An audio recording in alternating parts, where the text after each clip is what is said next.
Trump's cabinet nominees and picks for his White House team have been targeted by bomb threats.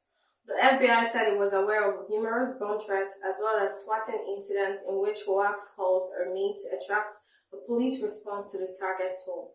Threats were made against Trump's choices to lead the Department of Housing, Agriculture and Labor, as well as his pick for U.S. Ambassador to the United Nations.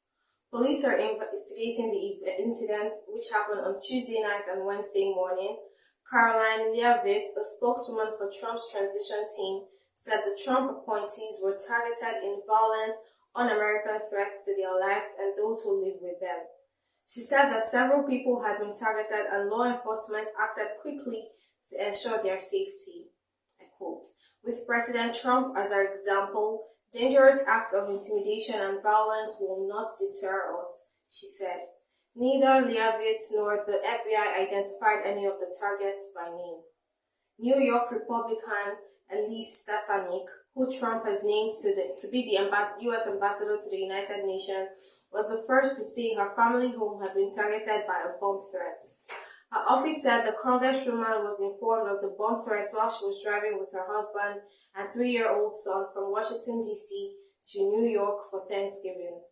Separately, New York police later said the New York home of Trump's nominee for Commerce Secretary Howard Lutnick was also threatened. Trump, who survived 2 assassination attempts during his campaign, was not among those who received threats, law enforcement sources said. None of those targeted were protectees of the U.S. Secret Service, according to media reports. Lee Zeldin, who Trump has nominated to become administrator of the Environmental Protection Agency, also confirmed he was targeted, saying a pipe bomb threat was sent to his home with a pro-Palestinian themed message. I quote, "My family and I were not at home at the time and are safe. We're thankful for the swift actions taken by the local officers," he said.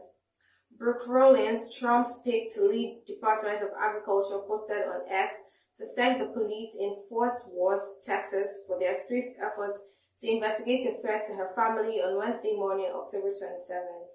"We were unharmed and quickly returned home," she said.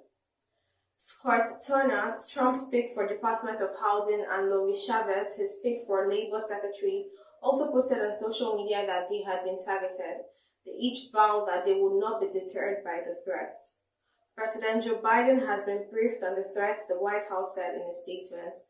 I quote, "The White House is in touch with federal law enforcement and the president-elect team and continues to monitor the situation closely," the statement read.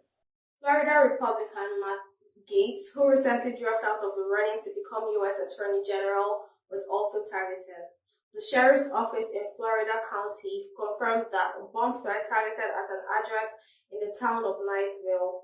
The home's mailbox was cleared and no devices were located, police said, and a search of the area did not uncover anything. Reports also show that John Ratcliffe, Trump's nominee to become the director of the CIA, and Defense Secretary nominee Pete, received threats. Similar hoax tactics have been recently used against other high-profile political figures, including the judges and prosecutors who oversaw the criminal cases against Trump. Last year, U.S. politicians around the country were swatted over Christmas.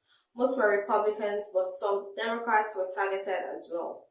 From Lagos, this is Dominic Michael, News Express Nigeria TV.